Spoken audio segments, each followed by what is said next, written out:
جامعہ سعید circle ہنگا Nagar یہ بڑے بڑے مدارس کے اندر جائیے, وہاں دیکھیے کہ وہاں عقیدے کی ایک کتاب پڑھائی جاتی ہے جس کا نام ہے عقیدۃ الطحاویہ.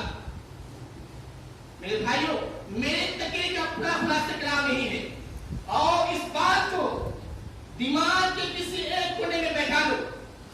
امام طحاوی رحمہ اللہ لکھتے ہیں کہ علماء السلف من السابقین ومن بعدهم من التابعین اہل الخیر والاثر اہل الفقہ والنظر لا يذكرون الا بالجمیل ومن ذکرهم بسوء على غیر السبیل.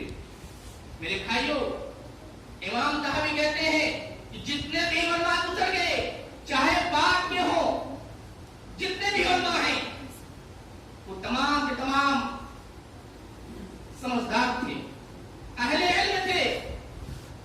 لا يذكرون الا بالجمیل, جب بھی ان کا ذکر کیا جائے اچھے طریقے سے کیا جائے, جب بھی ان کا نام لیا جائے اچھے طریقے سے نام لیا جائے. ومن ذکرهم بسوء على غیر السبیل.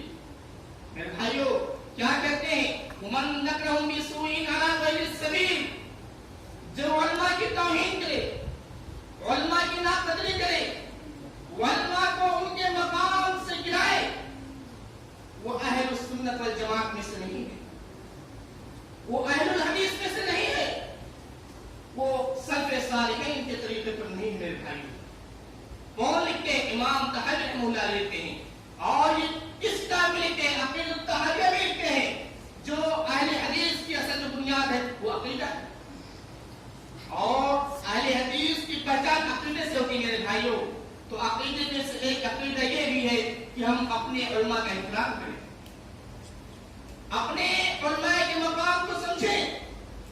میرے بھائیوں, کتنے ایسے علماء کرام ہیں جو اپنی بیٹیوں کی شادی کرنے کے لیے عوام کے سامنے بھیک مانگتے ہیں.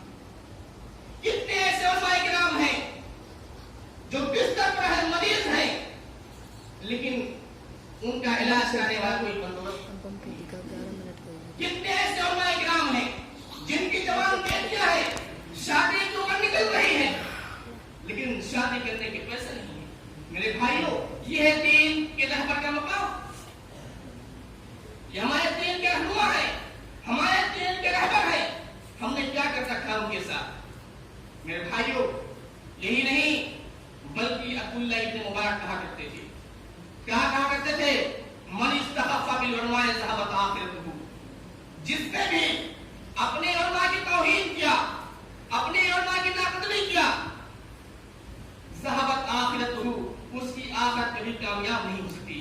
میرے بھائیوں, پوائنٹ دیکھ لیجئے کہ جو بھی اپنے علماء کی توہین کرے گا, اپنے علماء کی ناقدری کرے گا, اپنے علماء کے مقام سے گرائے گا, من استخف بالعلماء ذهبت آخرته, اس کی آخرت کبھی کامیاب نہیں ہو سکتی.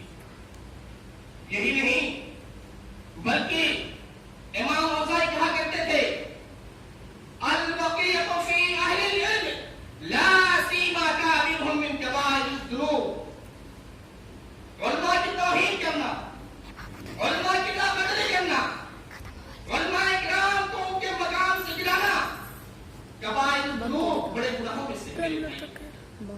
یہی نہیں, علماء کا مقام آپ اس بات سے اندازہ لگا سکتے ہیں کہ اللہ رب العالمین قرآن مقدس کے اندر فرماتے ہیں